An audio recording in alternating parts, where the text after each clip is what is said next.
Daniel Mariano. Tudo bem Grande aí? Renan Simões. Bom dia, boa tarde, boa noite, meu querido. E a todas e todos e todos vocês, telespectadores, que estão aí nos assistindo, mais um Música Marginal. Meu querido Renan, só ocorre, né, meu irmão? Rapaz, doideira, mas parar para falar sobre música é sempre muito bom, é sempre muito gratificante. Parar para ouvir música no meio do corre é muito bom, dá aquela renovada, né? A gente é muito acostumado na sociedade hoje em dia, né? A gente ouve música fazendo as coisas e tal. Eu faço isso também o dia inteiro, mas aquela coisa de você vou parar, concentrar, eu acho que não tem nada, né? Eu acho que substitua isso, né? Então é uma coisa legal de cultuar, deixa a gente tranquilo, deixa a gente conectado com a gente mesmo, né? Independente de gênero musical. Então, estar parando para ouvir música, parando para conversar sobre música, é sempre um prazer imenso, principalmente com o grande amigo aí, Daniel, que é sempre uma inspiração, né? Sempre traz reflexões muito profundas, muito legais, por mais que nós, muitas vezes, não vamos concordar com tudo, né? Lembrando que o gosto ele vem de questões muito pessoais, né? E nossa ideia aqui no programa é estar trazendo essas reflexões, né? A gente trazer um pouco das nossas opiniões pessoais, mas sempre numa perspectiva, né, de que não é o nosso gosto pessoal que é o certo. Né? O nosso gosto pessoal é uma escolha pessoal a partir das nossas trajetórias e preferências. Né? E aí, o que temos para hoje aí, Daniel? Hoje nós temos aí duas pedradas também, viu? A gente engatou uma sequência aí que tá pedreira, viu, meu irmão? Que maravilhas, pérolas da música brasileira e coisa assim, que são artistas reconhecidíssimos, só que esses álbuns você tem que fazer um processo arqueológico, você tem que escavar, né? Aquele tipo de álbum que se não chegar uma pessoa e te mostrar, você não vai encontrar, principalmente assim, muitos deles, né, Renan, nem nos streams, nas plataformas, você as encontra. Então, por mais que sejam artistas, talvez assim, são reconhecidos ainda, mas o nome já não está mais em voga, né? Então, assim, fica só a questão do ícone, mas se desconhece a obra, até mesmo o artista e o rosto dele. E o dele que a gente vai falar hoje é do Egberto Gismonti, né? E também dos Mutantes, em sua fase ali na década de 70, já, né, sem a presença da Rita Lee, na qual eles fizeram realmente, né, uma mudança, né, assim, que já vinham caminhando, né, desenvolvendo uma mudança em relação à perspectiva que eles tinham ali, mais tropicalista, do final da década de 60, né? Já mais com o disco do vertente do rock progressivo, que é o de 1974, Tudo Foi Feito pelo Sol. Disco fenomenal, né? E também nós temos aí do Egberto Gismonti, aquela pedreira de nome Egberto Gismonti. Egberto Gismonti, né? Homônimo de 1973 e o Tudo Foi Feito pelo Sol de 1974, né? Duas pérolas maravilhosas, tem muita coisa aí para a manga para a gente colocar sobre essas obras. Pessoal de casa, Renan, me desculpa hoje que eu estou ainda com o meu nariz aqui entupido, então minha voz vai estar meio estranha, mas não reparem, viu? Estou aqui meu processo da minha sinusite, tentando ver se eu amenizo aqui, mas vamos que vamos. Bom demais, né? Então, esses são os álbuns número 85 e 84 da lista de melhores discos da música brasileira. Né? Lembrando que se trata de uma escolha pessoal, né? Muitas vezes, listas que se veem em livros, em listas de fim de ano, elas são escolhas coletivas, editoriais, né? Então, assim, é um grupo de pessoas, né, que escolhe, né? Então, e aqui realmente foi algo, né? Uma lista que eu escolhi do gosto pessoal, né? Estou aqui discutindo esses álbuns com um grande amigo aí, Daniel, que vem trazendo assim, uma perspectiva maravilhosa assim, de compreensão e de olhar, né, sobre esses álbuns. Né? Essa lista eu construí ela ao longo de alguns anos, né? Inclusive minha grande parceira, minha esposa, Sabrina Souza, acompanhou ela, participou de todo o processo de escolha, de avaliação, né? Então meio que balizou muita coisa, né? Porque às vezes a gente fica muito apegado, né, a certas coisas. Eu ouço isso desde criança, né? Então você fica apegado. Eu tenho esse disco desde criança, né? Eu ouço isso desde adolescente. Essa descoberta na minha adolescência transformou. Mas não quer dizer necessariamente que é um disco que você mesmo considere bom, né? E um dos grandes questões disso, né, vou iniciar aqui até a discussão, pelo álbum dos Mutantes. Os Mutantes, tudo foi feito pelo Sol de 1974. Os Mutantes foi uma banda que eu, particularmente, eu ouço desde sempre, desde criança. Então, é uma coisa que faz parte ali do meu crescimento, né? Na época, né, acho que foi logo na época que lançaram os CDs, né, relançaram em CD os primeiros álbuns dos Mutantes. Eu me lembro que lá em casa meu pai comprou, né, o primeiro álbum de 68, o homônimo também de 69, o Jardim Elétrico, acho que eram basicamente esse. Meu pai também tinha um LP do outro posterior, que é o último com a Rita Lee, que é Mutantes e Seus Cometas, né? Então, foram discos assim, esse LP talvez eu não ouvi tanto, porque já era numa época que eu não foi um disco assim que me chamou muita atenção na época, não ouvi muito, mas os CDs eu ouvia muito mais, né? Meu pai ouvia bastante, né? Inclusive era eu acho que de música que tinha lá em casa era o que tinha de mais transgressor. E é interessante a gente colocar isso, porque às vezes o Mutantes é colocado às vezes como uma coisa underground, né? Aquela coisa e tal, né? Não underground, né? Lembrando que os Mutantes sempre gravaram por grandes gravadoras, as maiores gravadoras do país. Então, uma coisa extremamente transgressora, revolucionária, mas extremamente popular. Né? Então, assim, você vê que é primoroso a questão de a qualidade de estúdio, né? A questão do ter orquestra à disposição ali, especialmente nos 2 primeiros álbuns, né? Que era uma marca registrada ali dos Tropicalistas, né? Então, assim, muito investimento, né? Então, muitas cópias dos álbuns, né? Então, bandas realmente transgressoras, revolucionárias, dentro desse grande movimento que, embora transgressor e revolucionário, era um movimento extremamente popular. Então, quem não estava ouvindo a música da grande mídia, que era a música romântica, que era a Jovem Guarda, né, que depois muitos foram migrando para essa música romântica, quem não estava ouvindo essa música mais popularesca mesmo, né, ia para essa contracultura, mas essa contracultura também era uma coisa de grandes gravadoras, né? Então foram as grandes gravadoras que financiaram isso, né? Então é uma arte transgressora e revolucionária, porém nesse seio das grandes gravadoras, né? E isso, de certa forma, blindavam esses grupos, né? Claro que eles sofriam muita represália, né? Muitos artistas, mas blindavam eles muito mais do que artistas realmente independentes dessa época, né? Que sofriam mais com a ditadura e tal, ou uns que iam muito na contracultura mesmo sendo grandes nomes, como, por exemplo, Taiguara, como, por exemplo, a banda Módulo 1000 e tal. Então, o que era mais underground, o que era realmente mais transgressor contra o próprio sistema, isso daí sofria talvez uma represália até um pouco maior. Né? E disso basta ver ler a biografia, por exemplo, do Taiguara, que foi o grande cantor dos festivais, né, mas depois ele sofreu muito com a ditadura por questão do conteúdo das letras. Aliás, conteúdo das letras de menos, né, que a gente já discutiu semana passada, né, mas do posicionamento político dele. Né, realmente que ele se apresentava mesmo, né, como um cara, agora eu não vou querer falar besteira e tal, né, mas um cara mais à esquerda, né, mas eu não me lembro se era especificamente do comunista mesmo, né, então, mas isso daí, obviamente, o cara pode escrever o que for, vai escrever um poema de amor, eles vão arrumar um problema, né, em relação àquilo. Então a gente vê os Mutantes uma banda transgressora, foi uma banda que eu ouvi demais a minha vida inteira, mas como a gente já comentou, acho que lá no primeiro episódio que a gente falou, né, Daniel, é um tipo de música que a mim, eu acho extremamente revolucionária. A Mutantes é considerado por muitos, né, realmente a grande banda de rock do Brasil e tal, né, tem essa coisa que é praticamente indiscutível, mas não é um tipo de música que eu gosto muito de pegar para ouvir. E é incrível porque tem todas aquelas questões, né, você tem, tipo assim, uma das maiores vocalistas da história, que é a Rita Lee, né, já os outros dois enquanto vocalistas, né, não é aquela coisa bem mediana ali dentro do que tinha, né? Mas em conjunto, né, os 3 trabalhando junto era uma coisa extremamente potente.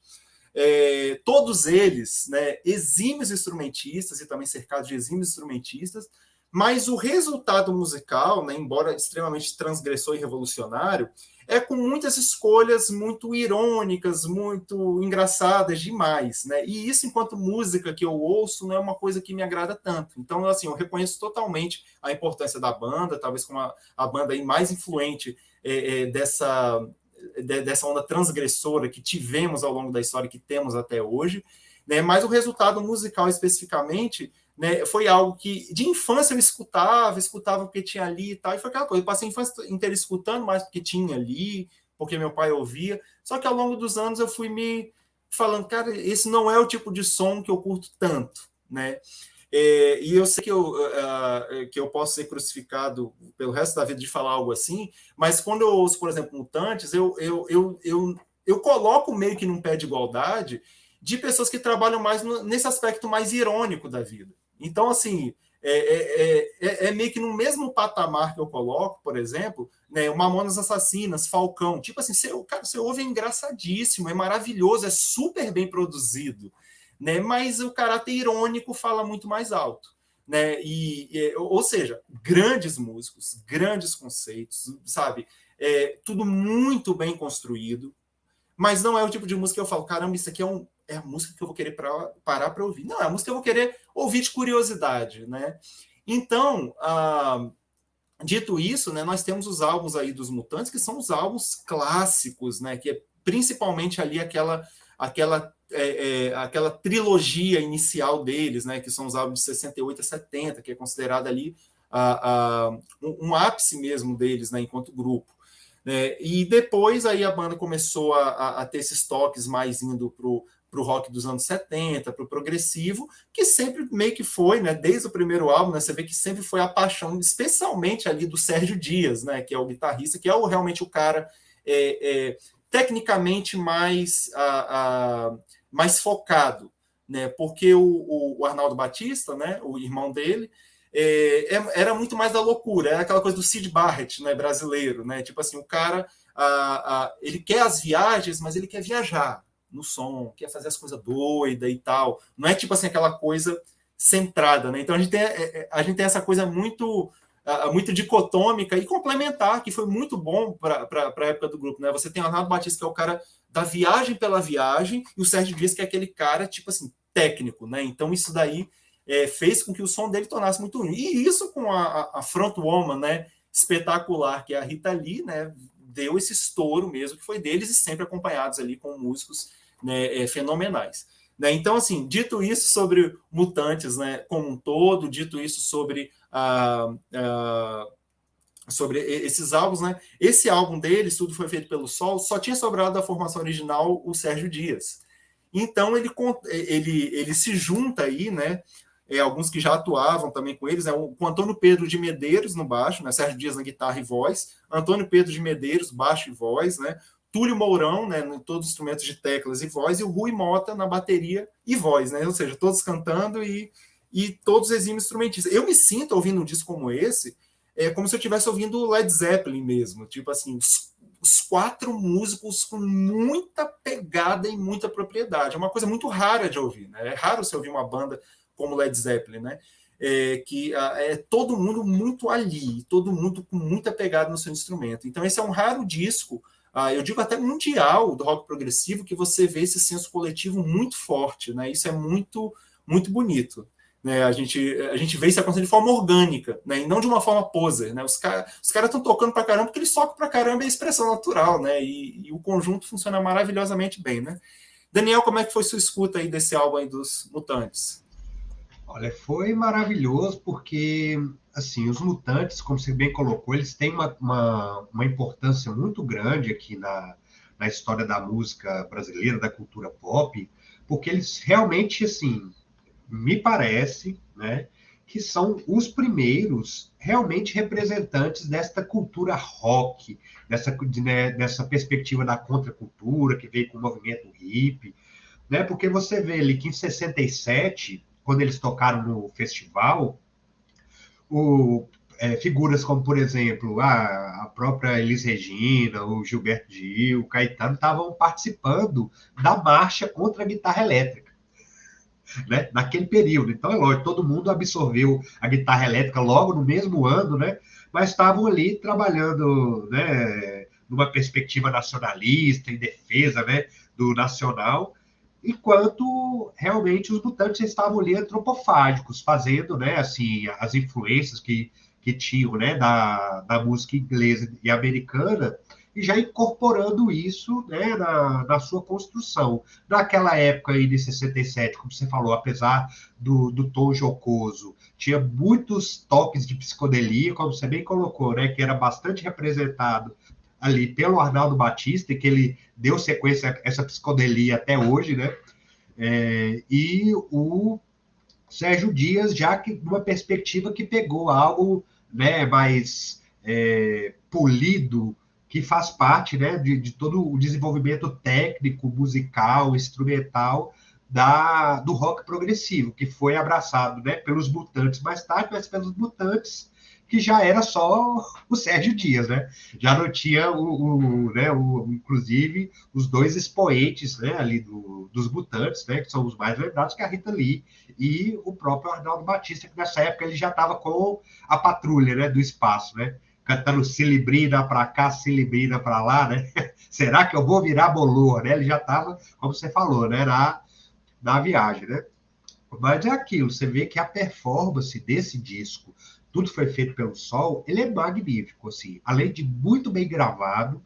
Se você escutar outros discos da época, como a gente falou, né, em situações e programas anteriores, neste período, na década de 70, 80, havia uma diferença muito grande entre os estúdios americanos e ingleses para os estúdios, por exemplo, da América Latina, né, assim, em termos de equipamento mesmo, né, assim, de qualidade. E hoje em dia, lógico, a gente grava aí num celular numa qualidade imensa, mas antes a pessoa precisava, né, assim, a gravadora precisava de um prédio inteiro para poder fazer uma edição. O camarada, né, gravava numa fita de rolo, tinha que levar para outro canto para poder fazer uma edição, cortava na mão, assim, para fazer uma edição. Era uma coisa muito mais complexa que aqui no Brasil não se tinha esse recurso. Então, você vê, assim, os próprios instrumentos também, né, do que era fabricado no Brasil, do que chegava, né, aqui ao Brasil, era, né, muito aquém em termos de tecnologia do que se tinha, por exemplo, nos Estados Unidos e na Inglaterra. E os Mutantes tiveram, né, assim, pela projeção do trabalho que tiveram, enfim, pelos privilégios e oportunidades também que tiveram, né, durante o final da década de 60, puderam transitar muito ali pela Inglaterra e tudo mais, né, e trazerem recursos mesmo, instrumentos muito específicos que não se tinha aqui na época. E isso, se você escuta outros discos da mesmo período, 74, você vê, né, a qualidade dessa gravação aí do Tudo Foi Feito pelo Sol, né, que implica tanto a qualidade, né, dos músicos, que conseguem tirar aquele som, mas também, né, do próprio instrumento e dos equipamentos de gravação. Né? Então, eles tiveram realmente assim, o potencial imenso de juntar essas três coisas: qualidade, né, musical dos sujeitos que estavam ali envolvidos, com os melhores instrumentos disponíveis na época, com os melhores recursos de gravação. Então, o que faz com que o disco realmente diferenciado. Se você escutar, por exemplo, que a gente vai falar logo na sequência do Egberto Gismonti, a qualidade da gravação é muito diferente. Né? Assim, as questões técnico-musicais são distintas, mas se você for olhar.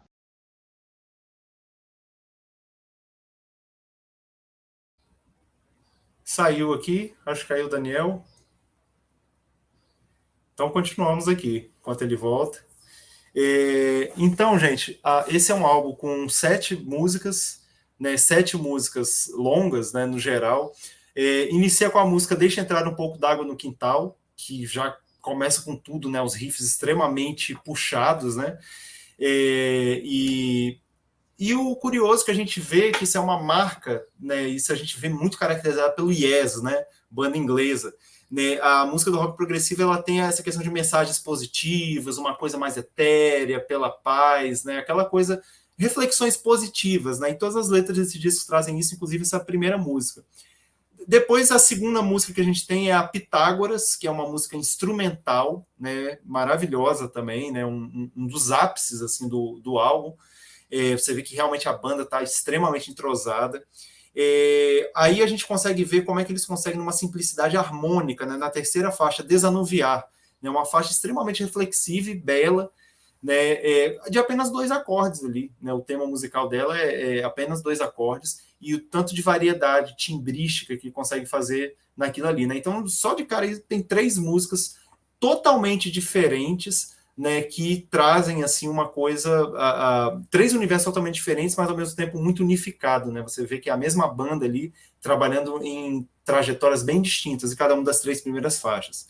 E quando chega mais lá para frente, né, nós temos aí já temos uma pegada mais hard rock, né, nas três fases seguintes, né, que particularmente é a porção que menos me chama a atenção, né, disso. Inclusive, se alguém quiser ouvir elementos que são elementos que tem tudo assim o que eu não gosto em música e tal, né, parece uma conjunção de elementos que eu não curto em música, é das faixas aí, talvez Eu Só Penso em Te Ajudar e o contrário do Nada é Nada. Então, assim, são músicas que tudo que acontece ali do ponto de vista de arranjo, melódico, acompanhamento e tal, praticamente tudo são elementos que eu não curto. Então, parece ser uma receita de bolo do que não me agradaria e tal, né? Mas tem aí, inclusive nesse meio, né, algumas faixas. Opa, Daniel, estou enrolando o pessoal aqui. Eu tava vendo se era eu que tinha caído. Gente, é minha internet aqui, o computador, eu vim pra internet do celular.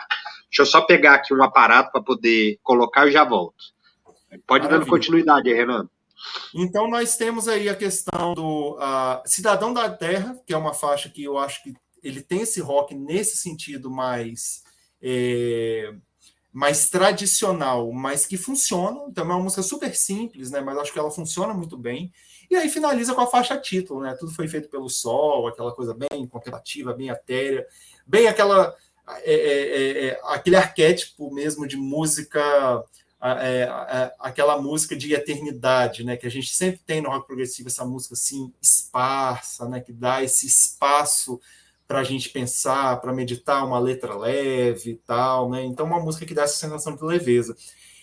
E a gente vê que essa dicotomia ela sempre acontece no rock progressivo, né? Essa dicotomia entre tem uma coisa que os caras que estão ali tocando são extremamente técnicos, então é aquela coisa meio que terra, né? Aqui é material, é nota, é pegada, mas ao mesmo tempo tem essa questão da ambiência, né?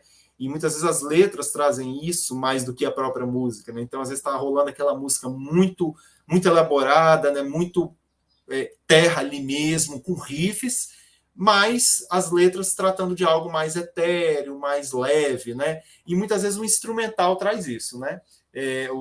Essa leveza. Daniel, comentei aqui já o faixa a faixa, já dei minhas opiniões, depois eu compartilho elas com vocês e a gente pode finalizar aí sobre esse álbum aí com a sua fala. À vontade.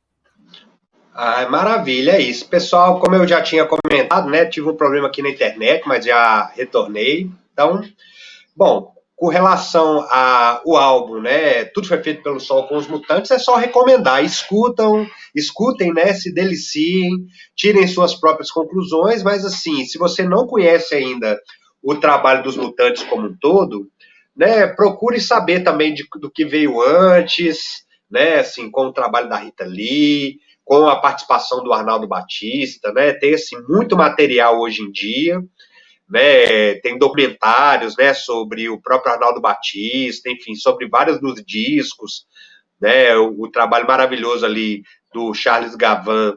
Eu vi numa série, sabe, um episódio dele falando da gravação dos Mutantes no País dos Bauretes, não é, que foi esse último com a Rita Lee. Então você vê assim, uma trajetória magnífica e um disco que é exemplar, né, de podermos dizer, né, Renan, para o campo do rock progressivo mundial. Esse disco é aclamado pelo pessoal de fora também, né? E aqui no Brasil talvez menos reconhecido, mas assim, no meio do rock progressivo, ele é altamente bem quisto, né? Então escutem, é uma alegria, né? Tem toda essa questão ainda do tom jocoso, mas a parte instrumental é feroz, né? Feroz mesmo, uma representação magnífica do rock daquele período ali, né? Feito aqui no Brasil, com muita alegria aí, com já o nosso queridíssimo Sérgio Dias e o mineiro Túlio Mourão, né? O Túlio Mourão lá ainda figurinha carimbada ali, né? Tecladista, enfim, pianista lá em Minas Gerais, tem um trabalho também depois muito forte com o pessoal do Clube da Esquina, com o Milton, né? Então, figurinha carimbada de Divinópolis, Minas Gerais. Conheço uma galera lá que toca com ele, muito massa. É isto. E agora o nosso magnífico Egberto Gismonti. Egberto, rapaz, Egberto, a forma que eu descobri o Egberto Gismonti foi um negócio muito surreal, né? Foi basicamente, né, aquela coisa, né? Quando isso acontecia, às vezes, quanta frustração aparecia a partir disso, né? Eu me lembro de várias vezes na infância ou na adolescência, né, meu pai ia lá na loja de disco, aí, não, não, tem essa música aqui que eu gosto. Aí comprava o disco, aí aquela frustração, porque era realmente só aquela música, né? E o Egberto Gismonti acabou sendo de uma frustração assim, extrema. Foi porque, assim, um dia meu pai, né, ele estava na loja e tal, e nessa época que ainda... isso eu já era adolescente, já devia ter, sei lá, uns 14, 15 anos ou mais, talvez, e tal. Aí um dia ele, né, já quase não comprava CD mais, aí ele apareceu lá em casa, não, comprei aqui um box, aquele box vinha 3 CDs, né, e tal, 3 álbuns originais, né, remasterizados e tal. Não, comprei esse box do Egberto Gismonti, estava lacrado, né, ele não ouviu, porque eu gosto muito dessa música aqui, Janela de Ouro, né, era um box que tinha o Água e Vinho, tinha esse álbum, especificamente, né, de 74, que a gente vai falar aqui, e o Academia de Danças. Aí ele comprou, aí ele pegou para ouvir aquela frustração, que não era a versão que ele conhecia, que eu fui descobrir anos depois qual o álbum que tinha a versão. Né? Que isso é, inclusive, uma coisa muito comum no Egberto, que ele tem temas musicais, composições memoráveis, e que ele regravou várias e várias vezes em roupagens totalmente diferentes. Né? Então, meu pai ele comprou esse box, né, do Egberto Gismonti esperando uma música e quando foi ver nem era a versão que ele queria, né? Mas aí eu peguei, falei, ouvi isso. Aí eu comecei a ouvir na ordem que estava no box, né? Ouvi o Água e Vinho. Cara, que negócio louco isso. É tipo assim, são umas canções, mas é muito diferente de qualquer coisa, é esquisito e tem uns instrumentos extremamente virtuosos. Aí eu ouvi o Academia de Danças, que eu falei, gente, o que está acontecendo? Tipo assim, um disco tipo assim, é aquele disco perfeito de rock progressivo misturando um jazz extremamente virtuoso. Eu falei, gente, como é que eu nunca ouvi falar desse cara, né? Eu já na adolescência, na época eu estava pesquisando muito a fundo rock progressivo, eu falei, gente, como eu nunca ouvi falar desse cara e tal, né? Aí eu comecei a pesquisar cada vez mais. E eu vi o que a gente vai falar aqui, que na época, né, depois dessas duas porradas do Água e Vinho e do Academia de Dança, parece que eu acho que eu demorei para ouvir e tal, eu fui ouvir ele mais adiante, né? E depois eu fui conhecer o músico, né, e tal. E o Egberto, o mais surreal de tudo, né, é porque hoje em dia ele é muito conhecido com o trabalho dele como instrumentista. E o trabalho dele, porque hoje em dia dizem, não, que é muito instrumentista, né? A pessoa toca mal um monte de instrumento, né? Hoje em dia todo mundo é muito instrumentista, porque não, toca o violão, toca baixo, toca o ukulele e toca tudo com a mesma técnica, do mesmo jeito, no nível básico. Então você pode... Tá igual... Eu não me lembro qual músico que era, não sei se era o Prince, né? Que tocava 40 instrumentos, só que 20 deles eram tipos de teclado diferentes, né? Então o mecanismo é o mesmo, né? Claro, Prince, obviamente, um dos grandes músicos aí, multi-instrumentista de verdade, né? Mas ele falava, eu toco 40 instrumentos e tal, né? Mas 20 eram teclados. Então, hoje em dia está muito em voga isso, é multi-instrumentista e tal. Faz qualquer batida simples na bateria, toca uma notinha no baixo, tá? É multi-instrumentista. Tá errado? Não, a pessoa é multi-instrumentista sim. Né? Só que esse termo acabou virando algo muito usado de qualquer jeito. Multi-instrumentista, a pessoa arranha qualquer coisa e tal. Quando eu falo que Egberto Gismonti é multi-instrumentista, é porque ele é mesmo. E eu não conheço, eu não vi até hoje alguém que toque num nível tão absurdo 2 instrumentos como ele. Porque ele realmente toca violão. E violões, né? Violão de 12 cordas individuais, violão de 10 cordas, violão de 16 cordas individuais, o violão normal de 6 cordas e tal. Vários violões. Ele toca de um jeito transcendental como ninguém, e o piano ele faz da mesma forma, além de tocar vários outros instrumentos e tal, né? Então, assim, eu acho que ele é um caso único assim, na humanidade, né, atual, né? Claro que a gente tem umas figuras aí, umas histórias da história da música, mas assim, num nível transcendental, assim, em 2 instrumentos, né? eu mesmo não tenho notícia, assim. Eu sei que pessoas que tocam muito bem vários instrumentos, mas nesse nível do genial para lá, né, divino, é raro. Eu, por exemplo, só conheço ele. Só que, além disso, esse instrumentista magnífico, o cara, ele é compositor, né, e um dos grandes compositores da música brasileira popular, mas esse popular, né, com muito pé também na música de concerto, arranjador, e também, né, nesses anos iniciais da carreira dele, cantor, né, que isso é uma coisa que se perdeu com o tempo, né, de ligar ele a ser cantor. O primeiro álbum do Egberto Gismonti, de 69, é ele se apresentando como cantor. E esses álbuns dele do início dos anos 70, boa parte são de canções, né? Tem muitas canções ali. Depois, na segunda metade dos anos 70, ainda fazendo canções, que ele pegou mais essa vibe dessa música mais orgânica, né, que muito ligada ao jazz, essa coisa mais espontânea. Então, na segunda metade dos anos 70 ali para frente, né, acabou que as apresentações dele foram mais isso, foi uma coisa mais jazzística, mais espontânea. Então, saiu mais de cena o Egberto Gismonti cantor, né? Mas ele, enquanto cantor, também fenomenal, super expressivo, né? Então, uma coisa maravilhosa. Então, assim, um caso absurdo, assim, né? Um cara extremamente assim, competente, criativo, versátil e musical. E se fosse só isso, já seria uma coisa fenomenal, mas além disso, ele pensa muito bem conceitualmente os álbuns, né? Do ponto de vista sonoro, musical, né? E o próprio conceito, né? Então você vê que cada disco dele, cada álbum, ele tem um conceito muito bem fechado, visualmente, sonoramente, né? Então, assim, realmente um artista único, completo, né? Egberto Gismonti. Esse álbum dele de 74, ele tem só 3 canções, né? E as outras 5 são músicas instrumentais. Tem minhas opiniões aqui, gostaria de ouvir Daniel, né? O que achou aí desse álbum de Egberto Gismonti. O álbum 74, inclusive eu nem mostrei aqui, ó. Tá aqui, eu tenho só um CDzinho aqui, né, do Mutantes, tudo foi feito pelo Sol, né, que é esse daqui. O álbum de 74 do Egberto Gismonti é o conhecido também como Árvore, né, que é esse álbum aqui, né, tem aqui o disco também, o Árvore. É um álbum de 74, né, Árvore porque a capa é uma árvore, né?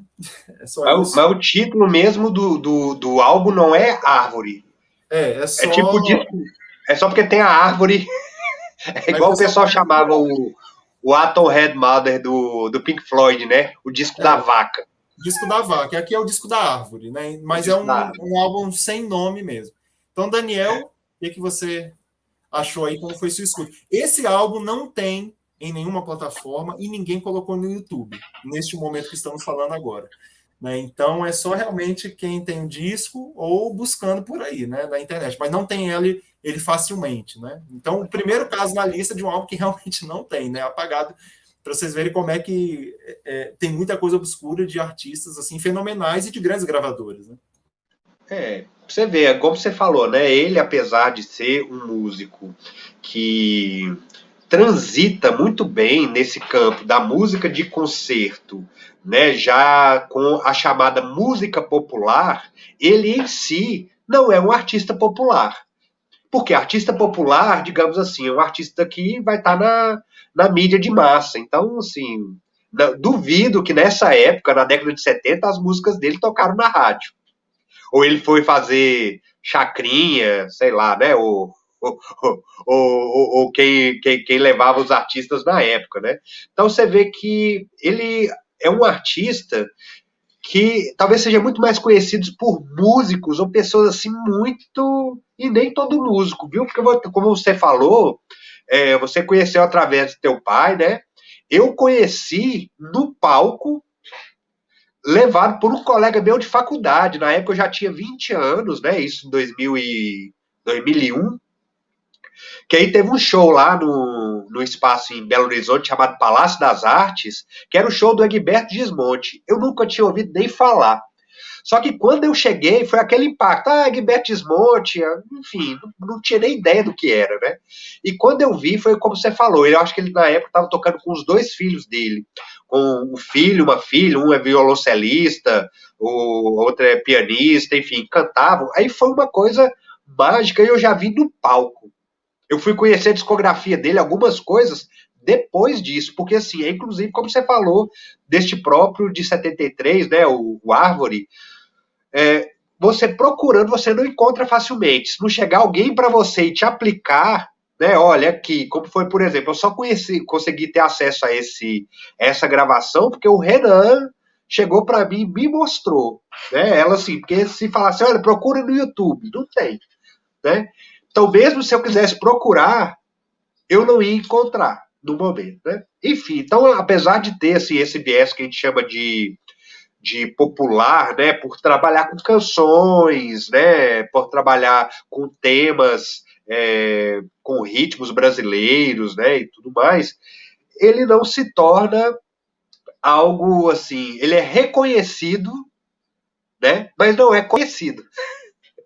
Né? E ele é muito até mais reconhecido fora do Brasil. Hoje em dia ele grava, né? As gravadoras que ele trabalha são ali na Finlândia, na Suécia, né? Grava os discos ali pela Noruega e tudo mais. E quando faz um show, é muito específico, né? Você não vê divulgação. Esse mesmo é isso. Na época ali, né? A divulgação ainda não era pela internet, né? Mas por rádio, por jornal, né? Não tinha, meio que tipo assim, um amigo meu quase que me levou no dia, comprei o ingresso na hora e entrei.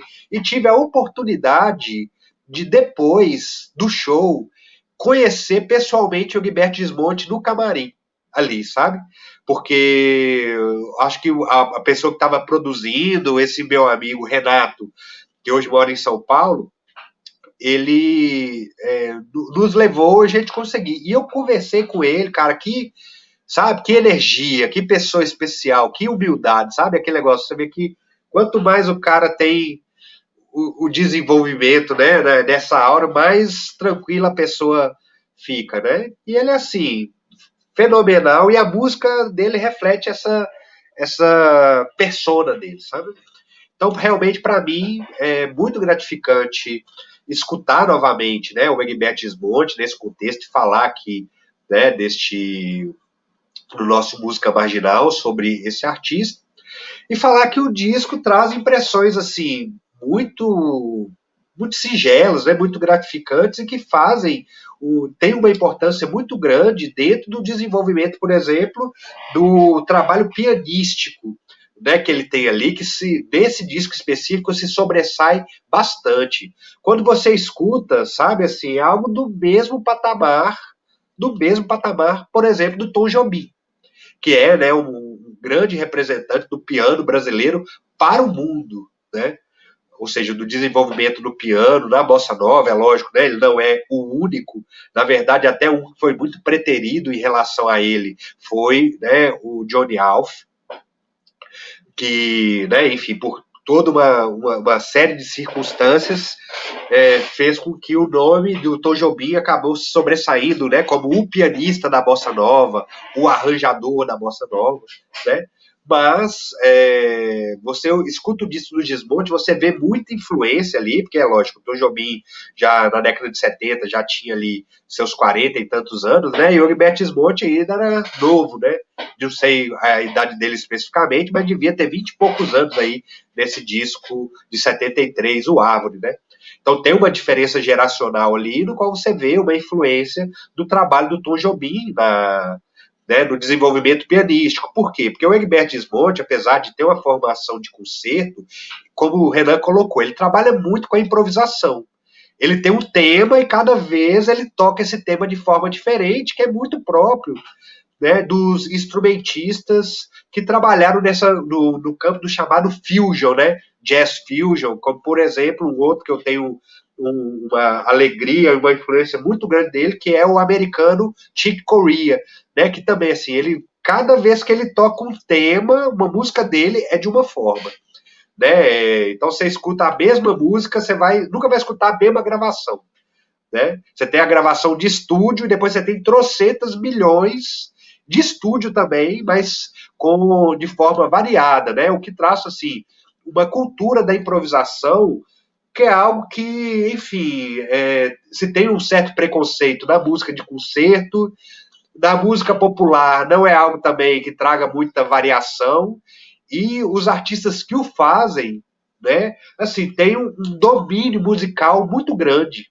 né, para poder fazer esse trabalho de uma improvisação criativa, de uma música que se torna orgânica, ou seja, que depois que você toca, não fica reproduzindo igualmente sempre da mesma forma. Né? Então, o Egberto Gismonti é um desses artistas, né? Que é lógico, no Brasil a gente pode falar outros nomes, como o Hermeto Pascoal, né? Como o César Camargo Mariano, que também tem esse perfil, né? Enfim, diversos outros, mas o Egberto, ele realmente é um expoente que é reconhecido, principalmente no meio musical, mas não é conhecido.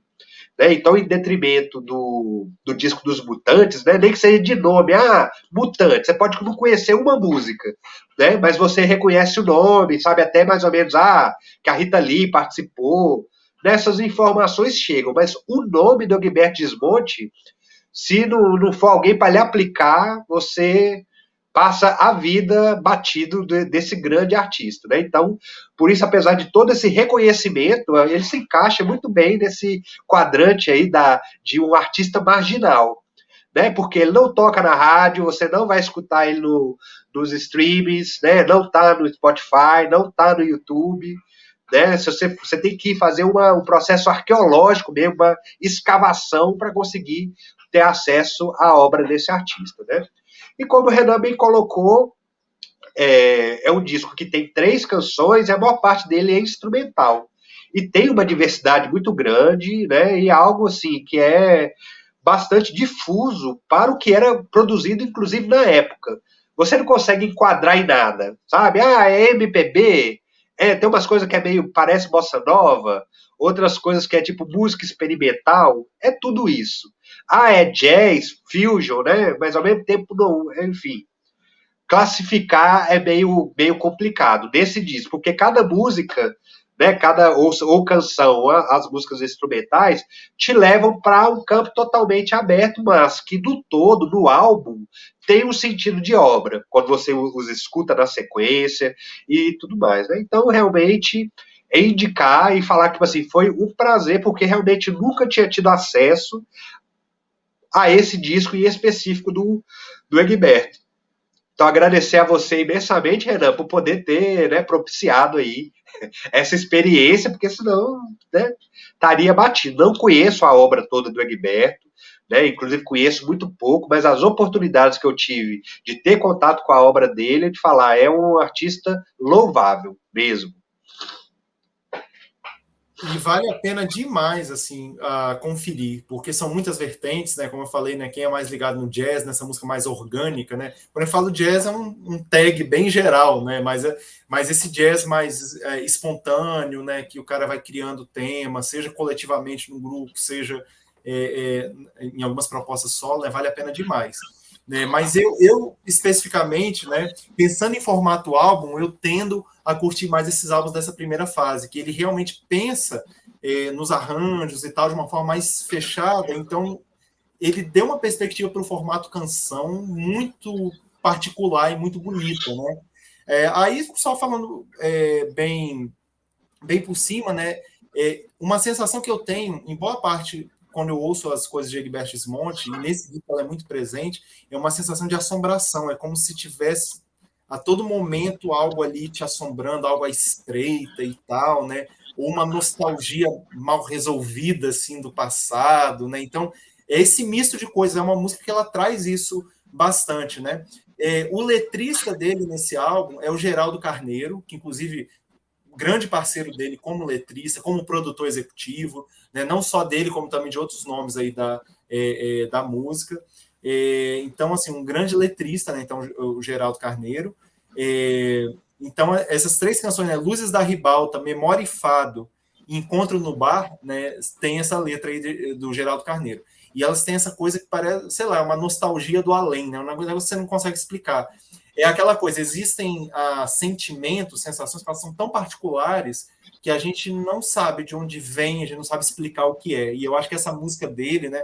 Principalmente ele acha que a Memória e Fado, né? Um negócio que você sente uma saudade, uma tristeza, mas não é, você não sabe, você sente plenitude, mistura um monte de coisa. Então é um sentimento específico que às vezes a gente não vai saber dizer, né? Tem aqueles termos específicos, né? O spleen alemão, né? Que talvez essa mistura de um monte de coisa que só tem igual a saudade brasileira, né? Às vezes nem tem um termo em português para esse sentimento específico que é trazido por isso, né?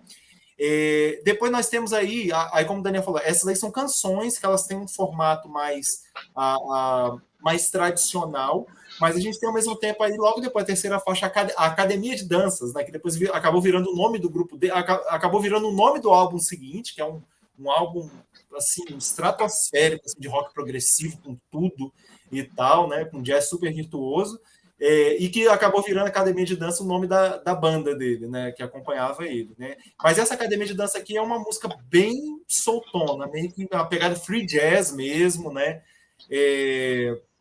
bem solta, a música mais solta do álbum. Aí a gente tem o Tango, que é ele no piano solo mesmo, né? Então é ele super virtuoso tocando tango, que é um tema dele que depois ele retrabalhou com letra. Aliás, era uma música com letra, tem milhões de versões dela, então é ele mostrando ele como pianista. Então ouça essa faixa Tango, né, dessa versão desse álbum de 74, né? Vocês vão ver aí realmente desabrochando aí em álbum Egberto Gismonti altamente virtuosa do piano, né? Uma coisa impressionante essa faixa.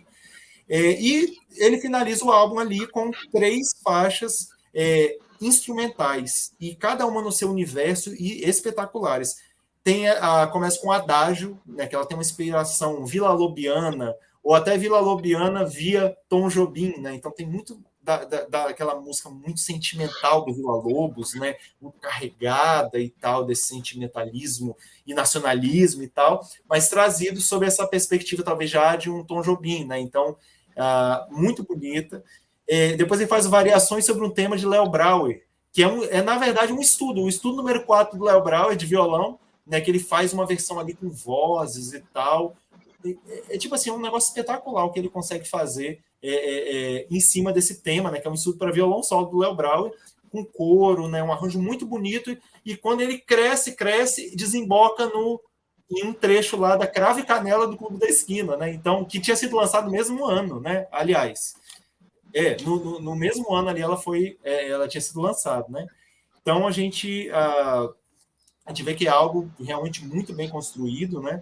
E por fim, aí ele vai a pegada Baden Powell mesmo, né? A música Salvador, né? Que é uma coisa bem brasileirona, bem violão Baden Powell. Aí ele se mostrando como violonista, né? Então, eu acho que esse disco acaba sendo o verdadeiro cartão de visitas dele como instrumentista, né? Ele já tinha lançado aí, se eu não me engano, acho que já tinha sido 4 álbuns que ele já tinha se apresentado de forma magnífica como compositor, como cantor e tal, mas nesse disco eu acho que ele solta mesmo assim, tipo, olha, aqui sou eu instrumentista, né?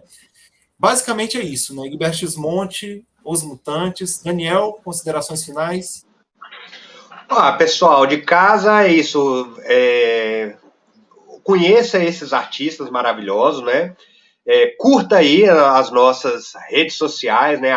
@Música Marginal, @NE360. Também, né? Nos siga lá no Instagram.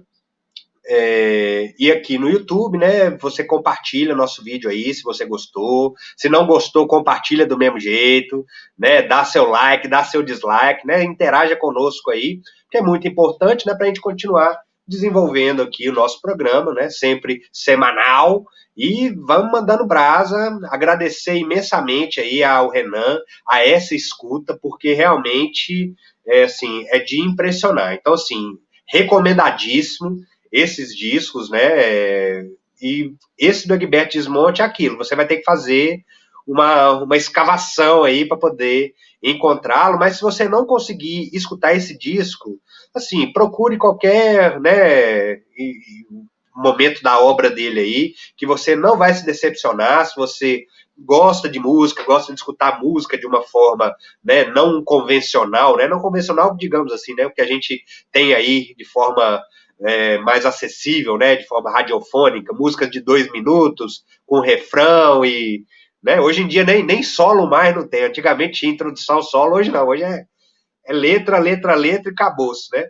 Mas, enfim, se você quer conhecer coisas diferentes, procure aí, né, dos nossos artistas nacionais, que são pérolas, né, realmente você vê a qualidade da música e da cultura que é desenvolvida aqui no nosso país, né? E que, assim, realmente, né, Renan, não deve nada a local nenhum outra cultura do mundo. Inclusive, é muito mais aclamada até fora, né, do Brasil do que aqui mesmo, né? Então, nós que às vezes não reconhecemos toda a riqueza cultural que nós temos aqui, mas é isso, está na busca, né, na pesquisa, porque também não é tão acessível.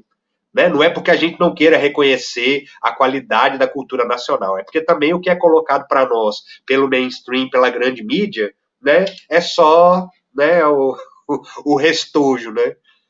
Então, que a gente possa aí também ter uma autonomia para pesquisa, né, e não só se contentar com o que chega facilmente através da televisão, enfim, e dos algoritmos do YouTube. E tu, Renan, considerações?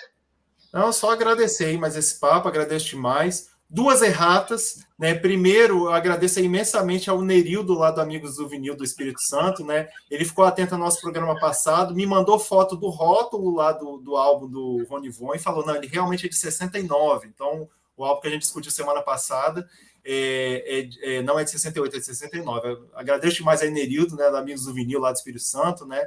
Lá, que eles têm uma loja lá no Shopping Praia da Costa, obrigado demais. No Vila Velha, Espírito Santo, né? Valeu demais, ele tá ligado conosco. E hoje eu anotei errado aqui, esse álbum da Gilberto Gil é de 73 e não de 74. Talvez eu devo ter falado aqui algumas vezes 74, mas é de 73. 74 ele já lançou outro disco, né? Então é isso. Eu imenso essas duas erratinhas aí e agradecemos demais aí. Valeu demais, Cláudio Palheta aí, nosso produtor. E gratidão, querido Cláudio! Tem o Cláudio e tem o Palheta. O Palheta é o do sextor. Daqui a pouco a gente tá sextando aí com o Palheta. Ai! É isso aí, gente. Eu agradeço demais, Daniel. Só felicidade estar com você aqui, sempre prazer. E é isso. Semana que vem tem mais. Valeu, vou ali tentar curar. Sextou, vou curar minha sinusite com a